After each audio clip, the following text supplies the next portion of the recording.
তত্ত্বাবধায়ক সরকার ব্যবস্থা পুনর্বহাল করে রায় দিয়েছে আপিল বিভাগ। সংবিধানে তা অন্তর্ভুক্ত করার নির্দেশ দেওয়া হয়েছে, তবে এটি কার্যকর হবে চতুর্দশ নির্বাচন থেকে।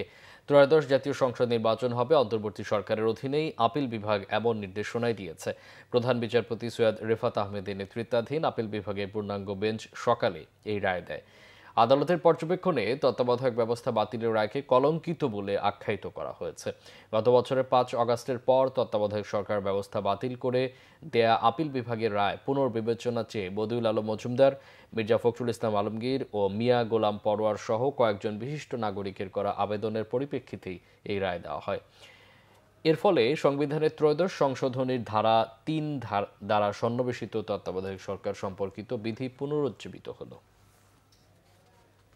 সারা বাংলাদেশের মানুষের জন্য মনে হয় যে একটা ঈদের দিন।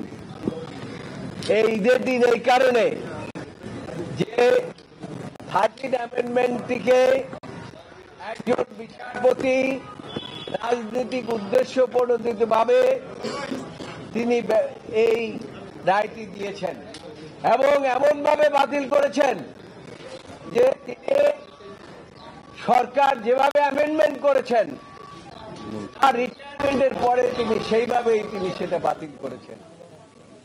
অর্থাৎ আজকের রায়ের ফলে আবার তত্ত্বাবধায়ক ব্যবস্থা ফিরে এসেছে।